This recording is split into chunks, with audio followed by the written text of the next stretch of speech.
நண்பர்கள் அனைவருக்கும் இனிய வணக்கம். இன்று ஔவையார் நீதி கதையை இங்கு கேட்கலாம். உங்களுடன் குரல் வழி இணைந்திருப்பது ரசூல் பீவி. வாங்க கதைக்குள்ள போகலாம். ஒரே நாளில் 4 கோடி பாடல் எழுத வேண்டும் என கட்டளையிட்ட அரசர். ஒரு சமயம் சோழ மன்னனுக்கு வினோதமான ஒரு சிந்தனை தோன்றியது. உடனே தன் அரண்மனை புலவர்கள் அனைவரையும் அழைத்து நாளை காலைக்குள் 4 கோடி பாடல்கள் எழுதி வர வேண்டும் என ஆணையிட்டார்.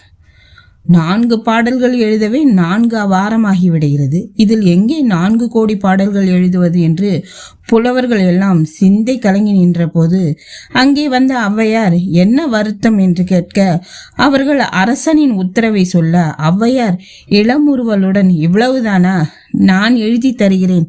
4 கோடி பாடல்கள் கொண்டு போய் உங்கள் மன்னனிடம் கொடுங்கள் என்று கூறி 4 பாடல்கள் மட்டும் எழுதி அவர்களிடம் கொடுக்க, புலவர்கள் தயங்கி நிற்க ஔவையார் ஒவ்வொரு பாடலும் 1 கோடி பொன் மதிப்புடையது என்று கொடுங்கள் என்று சொல்லி அனுப்பினார். புலவர்கள் அவையில் இந்த கோடி பாடல்களை வாசிக்க மன்னன் வியந்து, இவற்றை நிச்சயம் ஔவையார் தான் ஏற்றிருக்க முடியும் என புலவர்களை பார்க்க, புலவர்கள் அனைவரும் ஆமாம் ஔவையார் ஏற்றியதுதான் என கூற, மன்னன் மனமகிழ்ந்து ஔவையை அழைத்து பெரும் பரிசு அளித்து பெரும் மரியாதை செய்து போற்றினான் என்பது வரலாறு.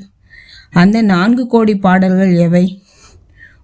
முதலாம் பாடல்: மதியாதார் முற்றம் மதித்தொரு கால் சென்று மிதியாமை கோடி பெறும். நல்ல பண்புகளை கை கொள்ளாமல் வாழ்பவர் வீட்டிற்கு செல்லாது இருப்பது கோடி பொண்ணுக்கு சமம், அல்லது மதிக்காதவர் வீட்டுக்கு செல்லாமல் இருப்பது எனவும் பொருள் கொள்ளலாம்.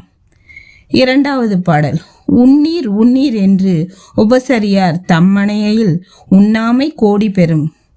உணவை அருந்த அன்புடன் அழைக்காமல் வெறும் வாய்ச்சொல்லில் அழைப்போர் வீடுகளில் சாப்பிடாமல் இருப்பது கோடி பொண்ணுக்கு சமம். மூன்றாவது பாடல்: கோடி கொடுத்தும் குடி பிறந்தார் தம்மோடு கூடுதல் கோடி பெறும். கோடி பொன்னை கொடுத்தாவது நல்ல குடும்பத்தில் பிறந்தவர்களிடம் சேர்ந்து வாழ்வது கோடி பொண்ணுக்கு ஒப்பாகும். 4.